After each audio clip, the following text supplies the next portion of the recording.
السلام عليكم ورحمة الله وبركاته.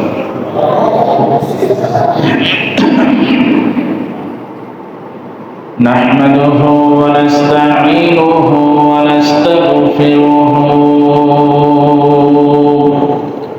ونعوذ بالله من شرور أنفسنا ومن سيئات أعمالنا من يهده الله فلا مضل له ومن يضلل فلن تجد له وليا مرشدا ونشهد أن لا إله إلا الله وحده لا شريك له لا ند له ولا ضد له ولا مثل له ونشهد أن سيدنا وسندنا وحبيبنا ومولانا محمدا عبده ورسوله أرجوكم أيضا الذي أرسله الله تعالى بالحق بشيرا ونذيرا وداعيا إلى الله بإذنه وسراجا وقمرا منيرا أما بعد فقد قال الله سبحانه وتعالى في كلامه المجيد وفرقانه الحميد সবাই পড়ি أعوذ بالله من الشيطان الرجيم بسم الله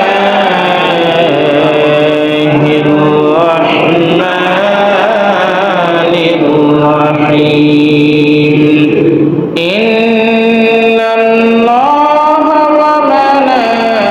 وملائكته يصلون على النبي يا أيها الذين آمنوا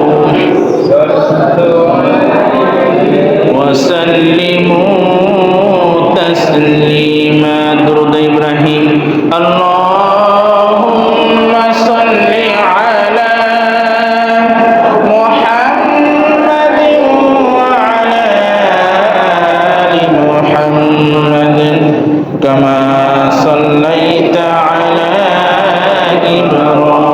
إبراهيم وعلى آل إبراهيم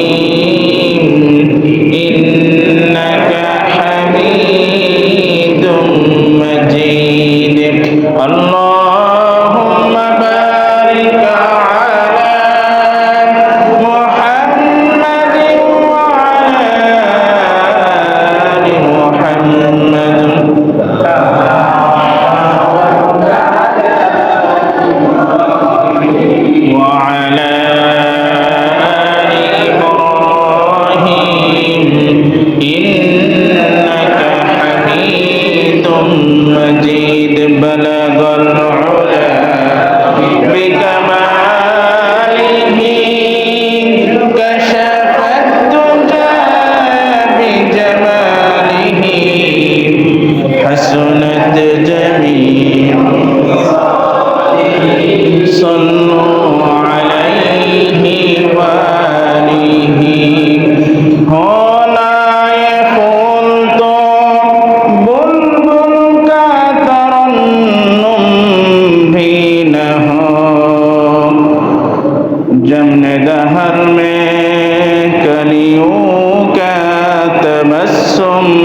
حسنت جميع خصاله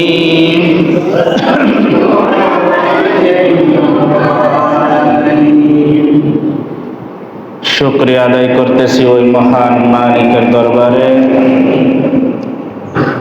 যে মহান আল্লাহ তাআলা আপনাকে আমাকে ভালোবেসে মহব্বত করে দুনিয়ার সমস্ত কাজ থেকে ফারেক করে মুক্ত করে পবিত্র জুমার নামাজ আদায় করার উদ্দেশ্যে আসার বসার তৌফিক দান করেছেন। শুকরিয়া আদায় করি আলহামদুলিল্লাহ। আমার আপনার মতন অনেক মানুষ এই গ্রামের মধ্যে বসবাস করছে। চারিদিকে মাইকের আওয়াজ, আজানের আওয়াজ তাদের কানে পৌঁছাইছে, কিন্তু সুযোগ থাকা সত্ত্বেও অনেকে কিন্তু মসজিদে আসতে পারে নাই। আবার অনেক মানুষ এমন রয়েছে মাইকের আওয়াজ কানে পৌঁছানোর সাথে সাথে মসজিদে ছুটে চলে আসছে। আবার আরেক শ্রেণীর মানুষ এমন আছে যাদের ইচ্ছে আছে মসজিদে এসে নামাজ পড়ার, কিন্তু অসুস্থতার কারণে আসতে পারে নাই। বিভিন্ন অসুস্থতার কারণে বিছানার মধ্যে ঘুমিয়ে রয়েছে, শুয়ে রয়েছে। এজন্য আল্লাহ তাআলা আপনাকে আমাকে যে নামাজ পড়ার জন্য আসার বসার সুযোগ করে দিলেন, তৌফিক দিলেন, আরেকবার শুকরিয়া আদায় করি আলহামদুলিল্লাহ।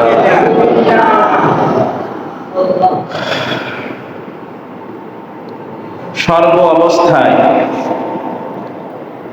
আমাদের একমাত্র শুকরিয়া আদায় করবে মহান মালিক, যিনি আমাদেরকে সৃষ্টি করেছেন।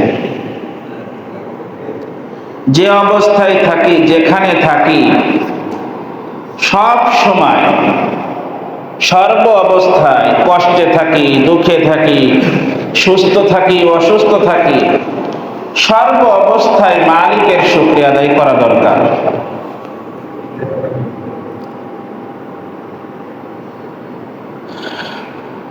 আমি কুরআনুল কারীম থেকে দীর্ঘদিন যাবৎ সূরা লোকমান থেকে আলোচনা করতেছিলাম। আজকে ভিন্ন একটি বিষয় আমি আলোচনা করার নিয়ত করেছি।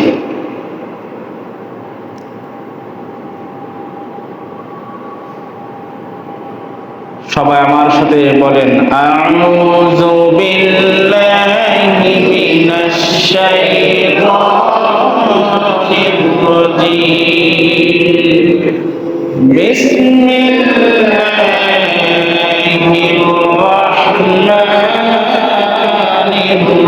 রাহিম। কাইফা তাকফুরুনা বিল্লাহি ওয়া কুনতুম আমওয়াতান فأحياكم ثم يميتكم ثم يحييكم ثم إليه ترجعون। আল্লাহ তাআলা বলছেন, হে মানুষ, কিভাবে তুমি আমি আল্লাহ তাআলার নাফরমানি করো, আমি আল্লাহ তাআলার সাথে নাফরমানি করো, শিরক করো, গুনার কাজ করো, কিভাবে করো? ওয়াকুনতুম আমওয়াতান, তোমরা তো ছিলে মৃত। ফাআহইয়াকুম, আমি তোমাদেরকে জীবন দান করেছি। সুম্মা ইউমীতুকুম সুম্মা ইউহয়ীকুম, তোমার পিতামাতার মাধ্যমে আমি তোমাকে দুনিয়াতে পাঠাইছি। দুনিয়াতে আসার পূর্বে তোমার কোনো অস্তিত্ব ছিল না, তুমি ছিলে মৃত। তারপরে তোমার পিতামাতার মাধ্যমে আমি তোমাকে দুনিয়াতে আনলাম। আবার দুনিয়াতে নির্দিষ্ট সময় থাকার পরে এই দুনিয়াতেও তুমি থাকতে পারবা না। নির্দিষ্ট সময় শেষ হয়ে যাওয়ার পরে আমি তোমাকে আমার দরবারে আবার এই মৃত্যুর মাধ্যমে ফেরত আনবো। তোমার আবার মৃত্যুবরণ হবে। এই দুনিয়ার মায়া ছেড়ে, মোহাব্বত ছেড়ে অট্টালিকা, বিল্ডিং, ধন সম্পদ, সন্তান, আত্মীয় স্বজন সব কিছুকে ছেড়ে তোমাকে চলে যেতে হবে। এরপর আমি আল্লাহ তাআলা আবার তোমাকে পুনরায় উত্থাপন করব। ইপকুমাও আয়াতের মধ্যে আল্লাহ কি বলছেন? যে তোমরা দুনিয়ায় ছিলে না, তোমাদের কোনো অস্তিত্ব ছিল না, তোমাদের নাম গন্ধ কিছু ছিল না, পূর্বপুরুষ বংশেরও কোনো অস্তিত্ব ছিল না। 500 বছর আগে, 300 বছর আগে আমাদের পিতামাতার কোনো অস্তিত্ব ছিল না। দয়া করে, মায়া করে আমি আল্লাহ তাআলা তোমাকে দুনিয়াতে পাঠাইছি, জীবন দিয়েছি। আবার কিছুদিন দুনিয়ায় থাকার পরে মৃত্যুর মাধ্যমে তোমাকে আমি দুনিয়া থেকে ছিনিয়ে নিয়ে আসব। চাইলেও তুমি দুনিয়ায় থাকতে পারবা না। তারপরে মৃত্যুবরণ করার পরে ওই জিন্দেগি তোমার আসল জিন্দেগি নয়, দুনিয়ার জিন্দেগি। মৃত্যুর পরে তোমার নতুন করে আবার জীবন শুরু হবে, যে জীবনের শুরু আছে আর শেষ নাই। সেই জীবনটা, দুনিয়ার জীবনে যা করেছো সেই জীবনে তোমার সব কিছু হিসাব দেওয়া লাগবে। এবং দুনিয়ায় যদি তুমি ভালো কাজ করে থাকো তার প্রতিফল তোমাকে সেই জীবনে দেওয়া হবে, তার বিনিময়ে তোমাকে জান্নাত দেওয়া হবে। আর তোমার দুনিয়ার জিন্দেগির জীবনটা যদি তুমি খারাপভাবে কাটিয়ে যাও, গুনার জিন্দেগির মধ্যে কাটিয়ে যাও, মৃত্যুর পরে তোমার অনন্তকাল জাহান্নামের মধ্যে থাকতে হবে। আল্লাহ তাআলা বলেন, হাল আতা আলাল ইনসানি হিনুম মিনাদ দাহরি লাম ইয়াকুন শাইআম মাযকুরা। হে মানুষ সকল, তোমাদের কি ওই দিনের কথা মনে পড়ে না? ওই সময়ের কথা মনে পড়ে না যেই সময় তোমার বংশ পরিচয় ছিল না, তোমার কোনো অস্তিত্ব ছিল না, তোমার পিতামাতার কোনো পরিচয় ছিল না, তোমাকে কেউ চিনত না, আব্দুর রহিম, আব্দুল করিম বলে তোমাকে কেউ চিনত না। সেই সময়ের কথা কি তোমার মনে পড়ে না? আমি আল্লাহ তাআলা দয়া করে, মায়া করে তোমাকে দুনিয়ায় এনেছি, আর আজকে দুনিয়ায় আসার পর আমাকে ভুলে গিয়েছো।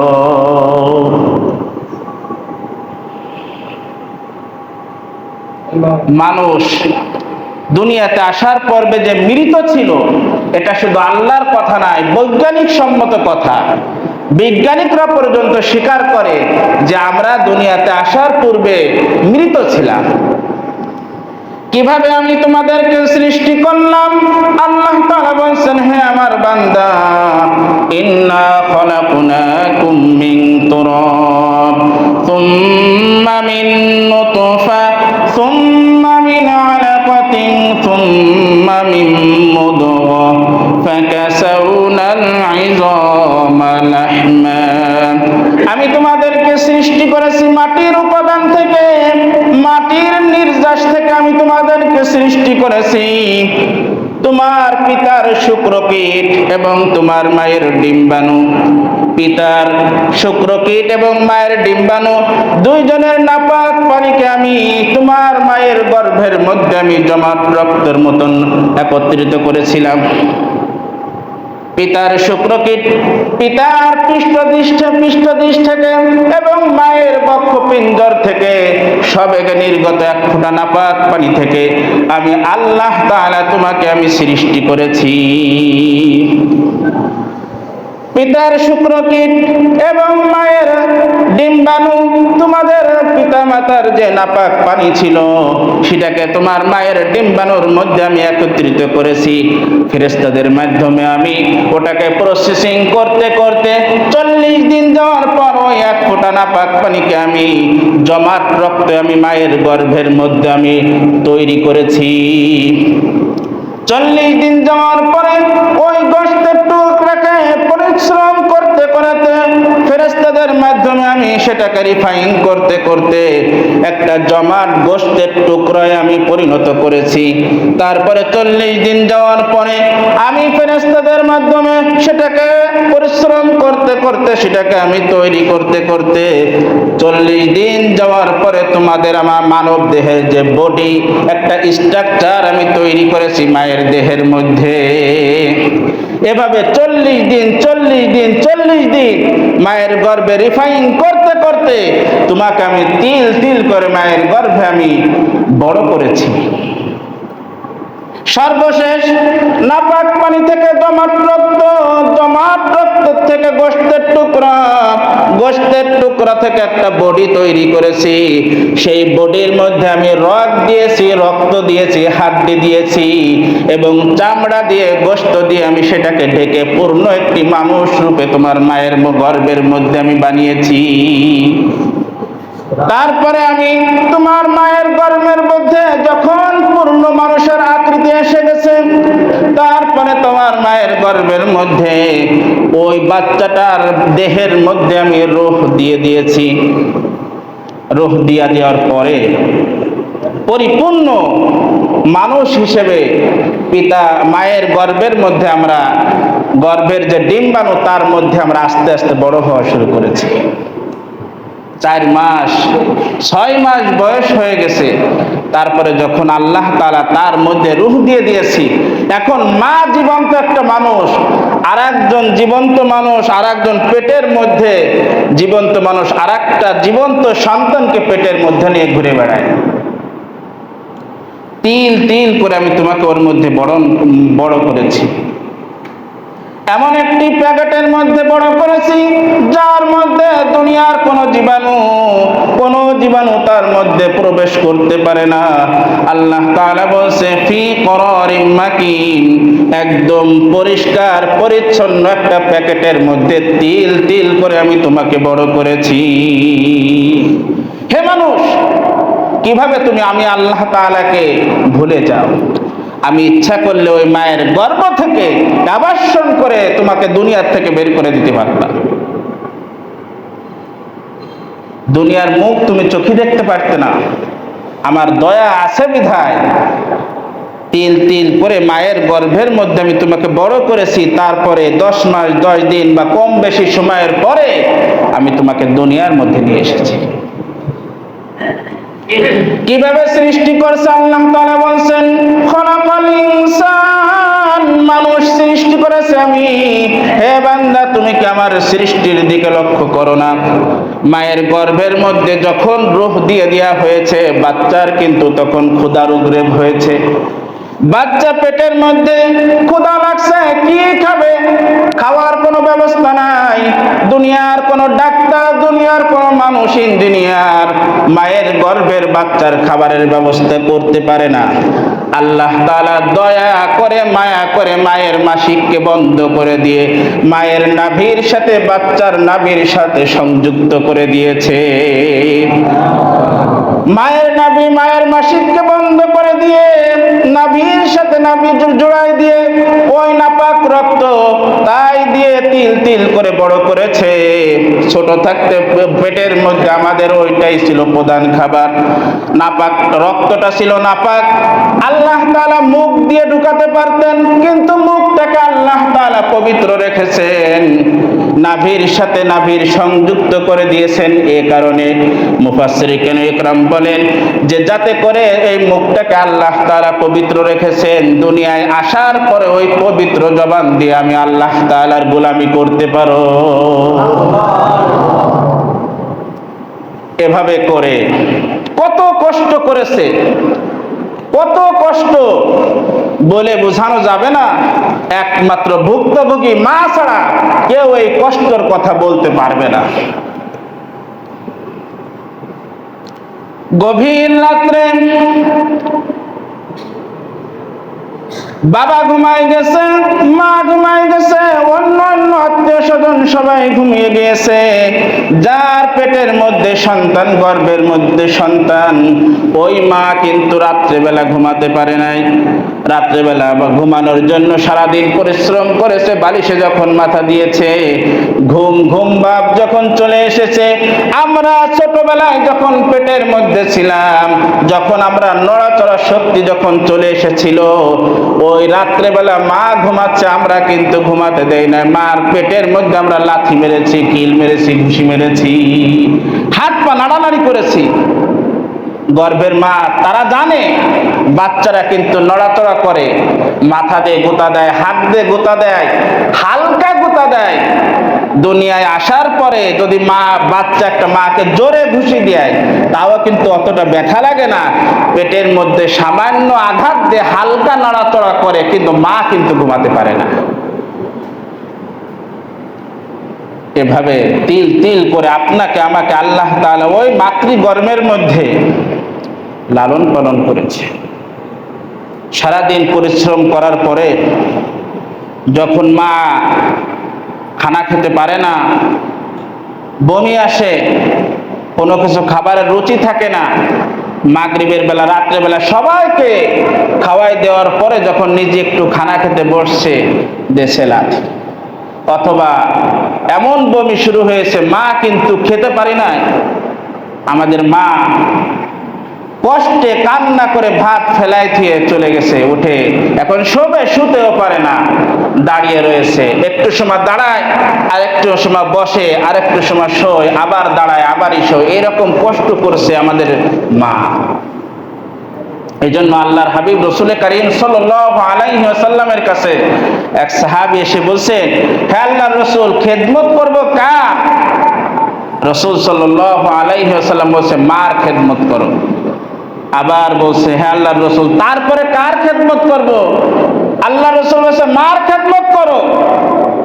তারপরে কার খেদমত করবো? আল্লাহর রাসূল আবার বলছে, মার খেদমত করো। তারপরে আবার জিজ্ঞাসা করছে আল্লাহর রাসূল, কার খেদমত করছে? কছে পিতার খেদমত করো। কারণ মা যে তোমার দুনিয়ায় আসার পিছনে মার যে অবদান, এটা অন্য পৃথিবীর কোনো মানুষের নাই। আজকে আমি যে আলোচনা করতে চাচ্ছি যে পিতামাতার অবাধ্য করা যাবে না। সন্তান, আমরা দুনিয়াতে এমন সন্তান, এখানে কুলাঙ্গার সন্তান আছি যারা পিতামাতার কথা শুনি না, পিতামাতার সাথে ঝাড়ি দিয়ে কথা বলি, পিতামাতার সাথে চোখ রাং দিয়ে কথা বলি, পিতামাতার সাথে গালাগালি দিয়ে কথা বলি, চোখ ঝাড়ি দিয়ে কথা বলি। এখানে অনেক সন্তান বসে আছে। কষ্ট পেলে আমার করার কিছু নাই ভাই। এই পিতামাতা, আল্লাহর হাবিব অন্য হাদিসের মধ্যে বলছেন, হুমা নারুকা হুমা জান্নাতুকা, তোমার মা বাপ তোমার জান্নাত, মা বাপ তোমার জাহান্নাম। দুনিয়াতে তোমার পিতামাতাকে যদি তুমি খুশি রাখতে না পারো, তোমার মা বাপই তোমাকে জাহান্নামে পাঠাবে। আবার যদি তোমার পিতামাতাকে তুমি দুনিয়ার মধ্যে খুশি রাখতে পারো, আর কাউকে খুশি রাখা লাগবে না, আলেমকে রাখবে না, পীরকে লাগবে না, তোমার পিতামাতা যদি তোমার পরে সন্তুষ্ট থাকে, খুশি থাকে, ওই তোমার পিতামাতাই তোমার জন্য জান্নাত।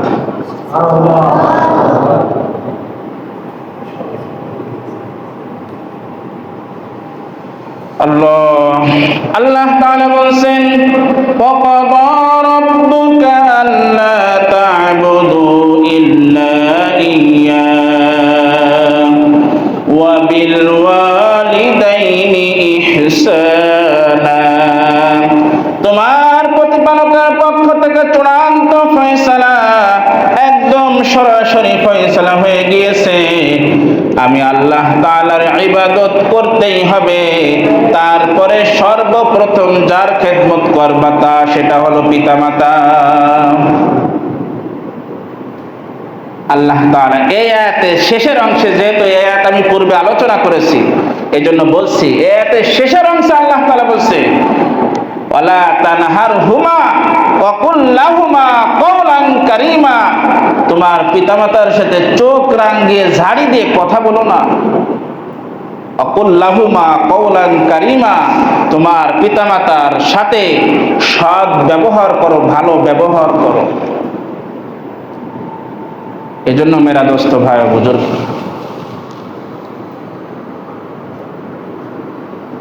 এখানে অনেক সন্তান আছেন, আমার কাছে অনেক রিপোর্ট আছে আপনাদের এই গ্রামের, অন্য জায়গার কথা বাদই দিলাম, যেহেতু এখানে আমি থাকি, বাপ মাকে ঠিক মতন খেতে দেয় না। সন্তানের পারমিশন নিয়ে বাপ মার খানা খেতে হয়, এই গ্রামের মধ্যে আছে। ইচ্ছা করলে তোমার মা বাপ তোমাকে ছোটবেলায় গলা টিপে মেরে ফেলতে পারতো। তিল তিল করে বড় করেছে, ছোটবেলায় যখন দুনিয়ায় তুমি আসছো, পায়খানা প্রস্রাব করে আমরা সারা কাপড় মাখিয়েছি, বাপ মা কিন্তু ফেলাই দেয়নি, মা কিন্তু ফেলাই দেয়নি। এত মহাব্বত আল্লাহ তাআলা মায়ের আর সন্তানের মধ্যে তৈরি করে দিয়েছেন। মা বাচ্চাকে ঘুমিয়ে বাইরের কাজ করতেছে, বাচ্চা প্রস্রাব করছে, বাথরুম করছে, সারা শরীর মাখিয়েছে, ক্ষুধার যন্ত্রণায় কান্নাকাটি করতেছে। ওয়া ওয়া বলে যখন কান্না শুরু করেছিলাম আমরা, মার কানে যখন ওই আওয়াজ পৌঁছাইছে, সমস্ত কাজ ফেলে দিয়ে সন্তানের কাছে দৌড় দিয়ে গিয়েছে, যে দেখে কি বাচ্চা প্রস্রাব পায়খানা করে সমস্ত শরীর মাখিয়েছে, হাত পায়ে সমস্ত শরীর মাখিয়েছে। মা কিন্তু সেই সন্তানকে ফেলে দেয়নি। যে সন্তান আজকের পিতা মাতাকে ছাড়ি দিচ্ছে, মারতেছে, ধমক দিচ্ছে, সেই সন্তানটাকে কিন্তু ওই সময় পরিষ্কার পরিচ্ছন্ন করে দুই গালে চুমো দিয়ে বুকে জড়িয়ে ধরে আমাদেরকে দুধ পান করিয়েছিল।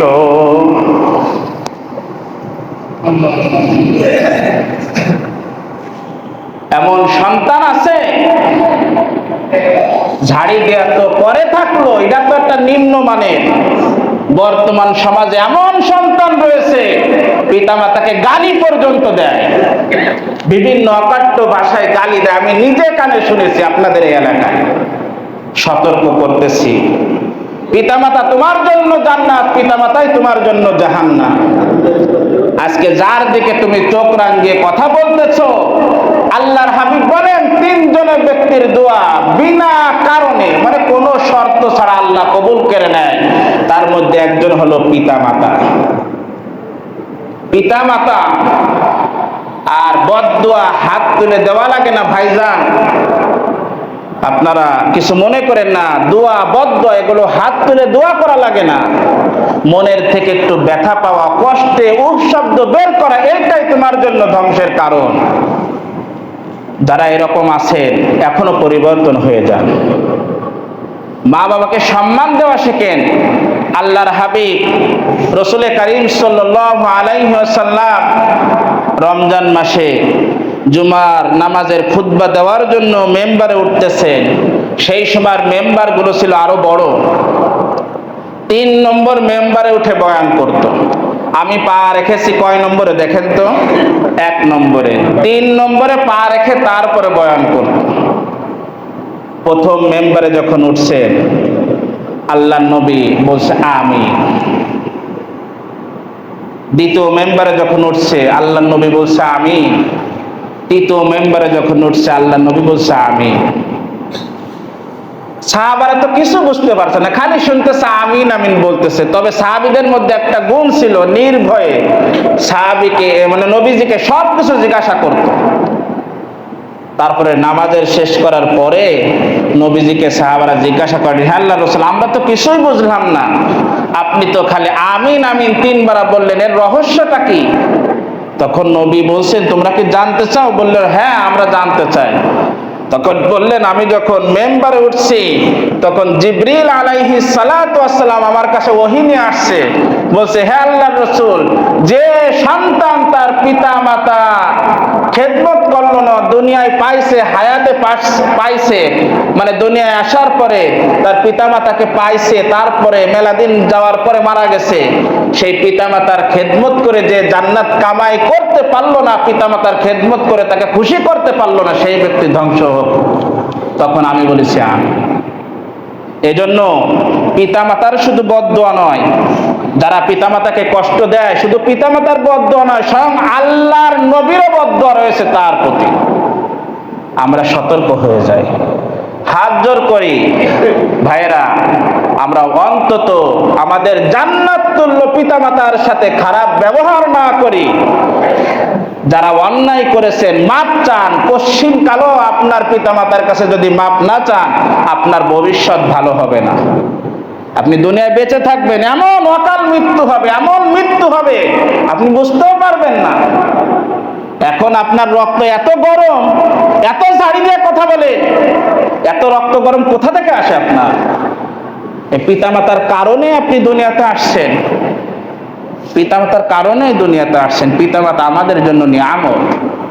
হ্যাঁ, যদি পিতামাতা অন্যায় করে, পিতামাতা যদি ভুল করে, অনেকে বলতে পারেন হুজুর পিতামাতা তো অনেক অন্যায় করে, ভুল করে, ঝাড়ি দেওয়ার অনুমতি নাই। প্রয়োজনে বুঝাবেন, আদবের সাথে বুঝাবেন। অবশ্যই অবশ্যই অবশ্যই আমাদের পিতামাতা একদম অবুঝ না। আপনি যদি 5টা কথা বলেন অবশ্যই বুঝবে। তার মানে খানা বন্ধ করে দেওয়ার আপনার অনুমতি নাই। মেরা দোস্ত ভাই বুজুর্গ, কথা আর বাড়াবো না। এ কারণে যারাই আপনারা আছেন সবার কাছে আমার একটাই অনুরোধ, দুনিয়ায় যাদের পিতামাতা এখনো বেঁচে আছে, যারা অন্যায় করেছেন, পিতামাতার কাছে মাপ চেয়ে নিয়েন। সামনের থেকে আমরা প্রতিজ্ঞা করি অন্তত পিতামাতার সাথে খারাপ আচরণ করব না। কারণ ইবাদত করার পরে ইসলামে যত জায়গায় আল্লাহ তাআলা কুরআনুল কারীমের মধ্যে ইবাদতের কথা বলেছে, বেশিরভাগ জায়গায় আল্লাহ তাআলা ইবাদত করার পরে পিতামাতার খেদমত করার কথা বলেছে। আজকে যাদের পিতামাতা নাই, মনে করেন আজকে আপনি আপনার পিতাকে ঝাড়ি দিচ্ছেন, কথা বলতেছেন, কালকে আপনার পিতা মারা গেল, পরের দিন কাকে ঝাড়ি দিবেন? কাকে ঝাড়ি দিবেন আপনি? আর পিতামাতা মাথার খুঁটি। এ কারণে আমরা ফিরে আসি, তওবা করি, তওবা করে ফিরে আসি। আজকের থেকে প্রতিজ্ঞা করি আমরা ইনশাআল্লাহ অন্তত দুনিয়া থেকে পিতামাতার খেদমত করে জান্নাতটা যেন কামাই করে নিয়ে কবরে যেতে পারি, তৌফিক দান করুক। আমিন। ওয়া আখিরু দাওয়ানা আনিল হামদুলিল্লাহি রাব্বিল আলামিন। যারা এখনো সুন্নাত পড়েননি, সুন্নাত